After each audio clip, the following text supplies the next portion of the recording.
हर हर कृष्णा, जय राधे राधे।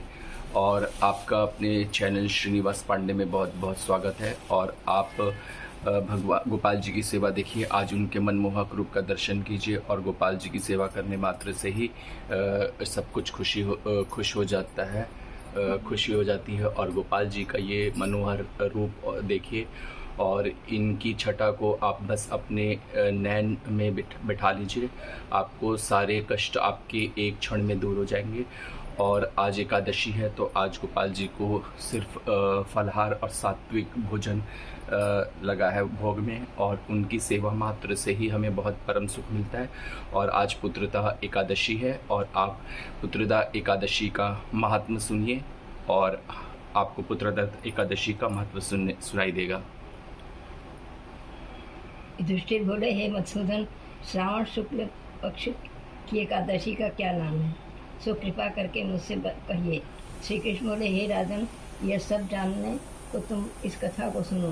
प्राचीन समय में द्वापर युग के प्रारंभ में महिष्मतीपुरी में महिजित नाम का राजा राज्य करता था। उसके पुत्र नहीं था, इससे उसको राज्य से सुख नहीं मिलता था। बिना पुत्र के इस लोक और परलोक में सुख नहीं है। पुत्र की प्राप्ति के लिए उपाय करते हुए उस राजा का बहुत समय बीत गया, परंतु पुत्र उत्पन्न नहीं हुआ। अपनी वृद्ध अवस्था देखकर राजा को बहुत चिंता हुई। सभा में बैठकर प्रजा से बोला, हे मनुष्य, इस जन्म में मैंने कोई पाप नहीं किया। मैं सदैव धर्म के मार्ग पर तत्पर रहा हूँ। मेरे पुत्र क्यों नहीं हुआ, इसका विचार करो। ब्राह्मण और प्रजा इस बात को सुनकर आपस में विचार करने सघन वन में गए। वहाँ घोर तप करते हुए चैतन्य आनंदमय आरोग्य आहार रहित मन को वश में करने वाले क्रोध रहित धर्म तत्व के सब शास्त्रों में चतुर डोमेश ऋषि को देखा। उनको देखकर सब प्रसन्न हुए और योग नमस्कार किया। वे नम्रता पूर्वक आपसे कहने लगे, हमारे भाग में मुनीश्वर मिले हैं। उनको नाम देकर मुनीश्वर बोले, तुम इसलिए आए हो, इसके कारण को मैं अवश्य तुम्हारा हित करूंगा।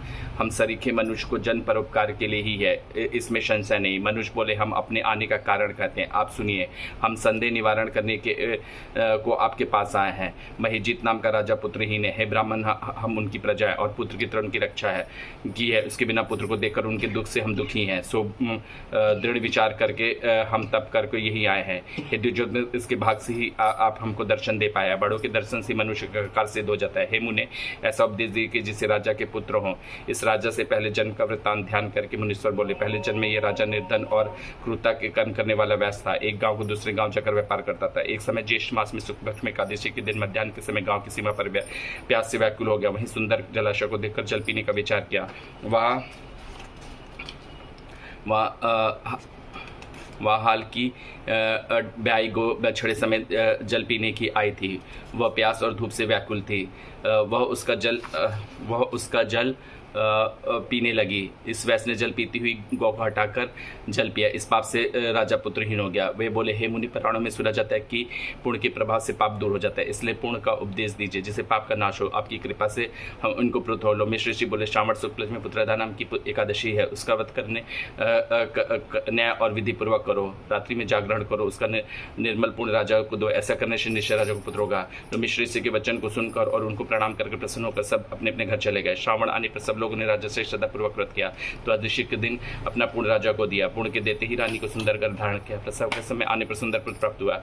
हे निप्रशेष, इस प्रकार जहाँ पुत्रदा नाम की एकादशी प्रसिद्ध है, इस लोक और परलोक को सुख चाहने वालों को इसका व्रत करना चाहिए। इसके महामात्र सुनकर सब पापों से छूट जाते हैं। ये पुत्र का सुख पाकर अंत में स्वर्ग को जाते हैं। तो आपने इसका महत्व सुना और भगवान की कृपा आप पे बनी रहे। तो इसके श्रवण मात्र से ही आपके सारे कष्ट दूर होते थे। राधे राधे। जय श्री कृष्णा, जय श्री कृष्णा।